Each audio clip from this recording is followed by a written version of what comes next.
वो बरसात की तूफानी रात थी। पूरी रात बादल ऐसे गरजे थे कि लगता था जैसे आज नदी पूरे गांव को लील लेगी। उसी बारिश के और तूफान के बीच अचानक भुवन के दरवाजे पर गाड़ी रुकी और फिर दरवाजे पर जोरदार दस्तक पड़ी। भुवन सब पकाकर दरवाजा खोलता है तो सामने एक शहरी बाबू खड़े होते हैं। भुवन आप ही हैं? हम कोलकाता से आए हैं, एसडीएम आज ही तबादला हुआ। सामने खड़े अफसर को देख तकरीबन 57-58 की उम्र के झुर्रीदार चेहरे वाले भुवन बाबू ने हाँ में गर्दन हिलाई और हाथ जोड़कर उन्हें नमस्कार किया। साहब, सरकारी चिट्ठी मिली थी, लेकिन अभी तो बहुत रात हो गई है। बारिश का मौसम है, इस समय जाना शायद सही नहीं होगा। अब मैं अगर सवेरे चलूं तो? बाहर गाड़ी में परिवार साथ है, अभी इतनी रात में कहाँ जाएंगे हम लोग? आपके लिए सरकारी बंगला तैयार करा दिया है साहब। ठीक समझे तो रात यहीं पे बिताए, नहीं तो जैसा आप कहें। भुवन की बात सुनकर सामने खड़े अफसर के चेहरे पर असहमति के भाव दिखाई देने लगे। ठीक है, मैं आपको बंगला दिखा देता हूँ। इतना कहकर भुवन ने अपना पुराना ऐनक आंखों पर चढ़ाया और छाता लेकर घर से बाहर निकल आया। गाड़ी में बैठो, बाहर बहुत तेज बरसात है। साहब, नदी के रास्ते से जाना होगा। आप ड्राइवर से कहें कि नदी के सहारे आगे बढ़े, दाएं हाथ पर ही बंगला है। मैं गाँव के कच्चे रास्ते से आता हूँ, इधर से गाड़ी नहीं पहुँच पाएगी। भुवन की बात सुनकर अफसर ने हैरानी भरी नजरों से उसे देखा और ड्राइवर को गाड़ी आगे बढ़ाने के लिए कह दिया। अजीब आदमी, इतनी बारिश में पैदल जाने को तैयार है लेकिन गाड़ी में नहीं बैठा। वो बात नहीं है साहब, आप समझते नहीं है। गांव के लोग दिन ढले नदी पोखर नहीं टापते हैं, इसलिए वो रात में आने को मना कर रहे थे। गांव की कहानियां तो जानते होंगे ना आप। खैर छोड़ो, तुम जल्दी गाड़ी चलाओ, थकान से मेरी हालत खराब है। वो देखो भुवन काका। सुगंधा की बात सुनकर सभी चौंक कर नदी के किनारे देखने लगते हैं। सचमुच ऐसा लगता था कि भुवन नदी के किनारे किनारे चल रहा। ये लो, भुवन तो इधर से ही आ रहा है और तुम बोला कि ये लोग नदी पार नहीं करता। अगर इसी रास्ते से आना था तो हमारे साथ क्यों नहीं आया? लेकिन ये पैदल इतना जल्दी इधर कैसे आए? तपन ने फिर से गाड़ी से बाहर की ओर झांका, लेकिन इस बार बारिश की तेज रफ्तार और गाड़ी की स्पीड के कारण उसे स्पष्ट कुछ नजर नहीं आया। कुछ ही देर में वो लोग एक सरकारी बंगले के सामने खड़े हुए थे। तभी पीछे के रास्ते से छाता लिए भुवन भी वहां आ जाता है। भुवन ने बंगले का ताला खोला और तपन बाबू उनकी पत्नी और बेटी को बंगला दिखाकर खुद रसोई की ओर आगे बढ़ गए। काका, आप इतनी जल्दी यहाँ कैसे पहुँच गए? हमने आपको नदी के पास देखा था। क्या? मुझे? नहीं, मैं तो उधर गया ही नहीं। मैं तो पीछे के रास्ते से आया हूँ। हो सकता है हमने किसी और को देख लिया हो, अंधेरे में गलतफहमी हुई होगी। बंगला बहुत अच्छा है, कभी ऐसी जगह रहने को मिलेगा सोचा नहीं था। गांव से दूर एकांत में नदी के किनारे ऐसा लगता है किसी और ही दुनिया में आ गए।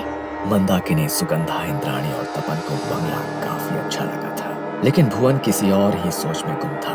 उसे समझ नहीं आ रहा था कि आखिर इतनी रात को खराब मौसम में इन लोगों ने किसे नदी किनारे देखा होगा। अब मैंने चाय बना दी है, आप लोग पी लीजिए। मैं बाहर सर्वेंट क्वार्टर में हूँ, कुछ परेशानी होगा तो बुला लीजिएगा। और हाँ, एक बात और, बंगले से नदी का किनारा सुंदर जरूर दिखता है, लेकिन आप उधर ना देखें तो बेहतर होगा। मतलब इतनी सुबह नजारा कोई क्यों नहीं देखना चाहेगा? कहने का मतलब है कि बारिश का मौसम है, गीली मिट्टी फिसलन के अलावा पानी भी बहुत है, तो आप उससे दूर रहें तो बेहतर होगा। भुवन अपने कमरे में आकर लेट गया था और लंबे सफर से थक कर आया तपन का परिवार अपने अपने कमरे में जाकर आराम करने लगा था। सुगंधा के कमरे की खिड़की से नदी का किनारा साफ दिखाई देता था। अपने कमरे में आकर वो नदी की ओर देखने लगती है। कितना सुंदर शांत नदी का किनारा है। इंद्राणी, इधर तो कितना मच्छी होगा ना। मैं कल जाकर मच्छी पकड़ कर लाऊंगी और ताज़ा ताज़ा मच्छी भात बनवा कर खाऊंगी माँ से। लेकिन वो काका बोले थे नदी किनारे जाना सही नहीं है। तपन बाबू पत्नी के साथ कमरे में सोने चले गए थे और इधर दोनों बहनें अपने अपने कमरे में आराम करने के लिए आ गई थी। छोटी इंद्राणी तो बिस्तर पर लेटते ही सो गई थी, लेकिन सुगंधा न जाने क्यों देर रात तक अपने कमरे की खिड़की से बाहर नदी के पानी में गिर रही रिमझिम बूंदों को देखती रही। अगली सुबह सुबह नदी की तरफ कोई गया था क्या? हमारी हवेली के दरवाजे से नदी की तरफ मिट्टी पर पैरों के निशान बने हैं। सुगंधा, इंद्राणी, तुम लोग रात में उधर गई थी क्या? आप परिवार के सभी लोग तो घर में ही हैं। अब फिर इतनी सवेरे नदी पर कौन जाएगा? बच्चे तो अभी सोकर ही उठे हैं। अब कैसी बात करती हो? भुवन बाहर जाकर उन कदमों के निशानों को देखता है जो वाकई नदी के किनारे से हवेली के दरवाजे तक दिखाई दे रहे थे।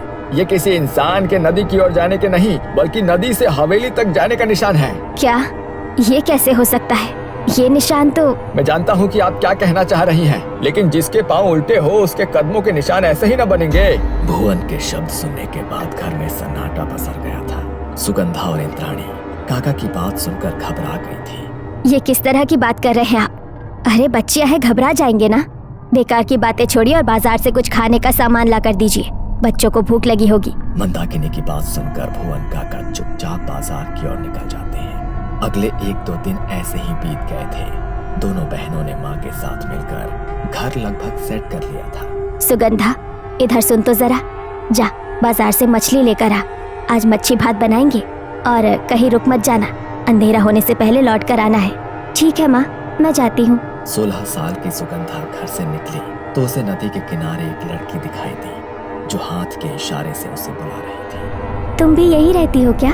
सुगंधा की बात सुनकर दूसरी लड़की ने रहस्यमयी सी मुस्कान के साथ उसे ऊपर से नीचे तक देखा और हाँ में गर्दन हिला दी। बड़ी बड़ी काजल से सजी आंखें, मोटी चोटी, मनमोहक सा खूबसूरत चेहरा जिस पर से सुगंधा की नजर नहीं हट रही थी। कल मिलोगी, साथ में खेलेंगे। अभी मुझे बाजार जाना है मच्छी लेने, नहीं तो माँ नाराज होगी। की मच्छी?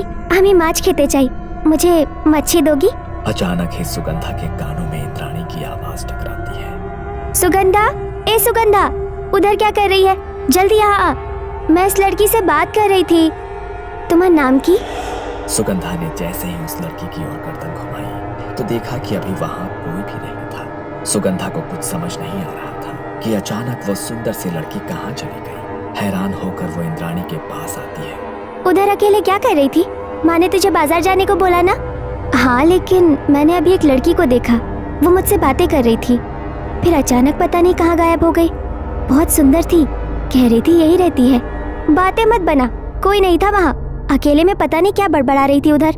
अच्छा सुन, माँ ने बोला है आते हुए कुछ मीठा भी लेते आना, और हाँ थोड़ा जल्दी जाओ। सुगंधा जल्दी जल्दी बाजार के लिए निकल गई थी, लेकिन बार बार उसके मन में उसी लड़की का ख्याल आ रहा था। बाजार से मच्छी और रसगुल्ला लेकर लौटने में उसे अंधेरा हो गया था।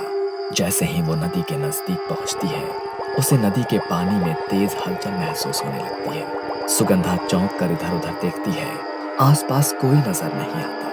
अचानक उसे तेज सड़न जैसी महक महसूस होती है, जैसे सड़ी हुई मछली किसी ने उसके सामने रख दी हो। सुगंधा ने अपनी चाल तेज कर दी थी, तभी उसे अपने साथ साथ किसी परछाई के चलने का एहसास होता है। सुगंधा चौंक कर पीछे मुड़ती है, लेकिन वहाँ कोई नजर नहीं आ रहा था। अचानक ही पेड़ से एक डाली टूटकर उसके सामने आकर गिर पड़ती है। तभी सुगंधा के कानों में एक आवाज गूंजती है, आमा के माछ दो। वो आवाज सुनकर सुगंधा के रोंगटे खड़े हो गए थे। उसने हाथ में पकड़ा सामान और तेज जकड़ा और अपनी चाल और भी तेज कर दी। कुछ पलों के बाद गुस्से से भरी हुई आवाज फिर से उसके कानों में सुनाई दी, तुम्हें आमा के माछ देबे ना?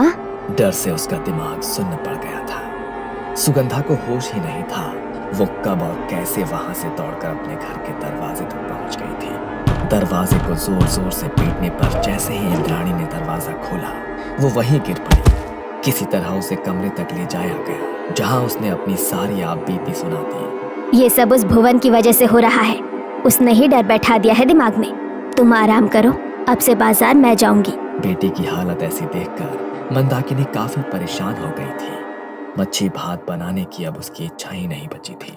देर रात गए मंदाकिनी को रसोई से कुछ आहट सुनाई देने लगी। जब वो रसोई की ओर गई तो वहां का नजारा देख उसके पैरों तले जमीन खिसक गई। सुगंधा के हाथों में कच्ची मछली थी जिसे वो आधा कच्चा ही खा चुकी थी। उसके कपड़ों और मुंह पर खून लगा था और वो इस समय किसी राक्षस जैसी डरावनी नजर आ रही थी। सुगंधा, ये क्या कर रही हो तुम?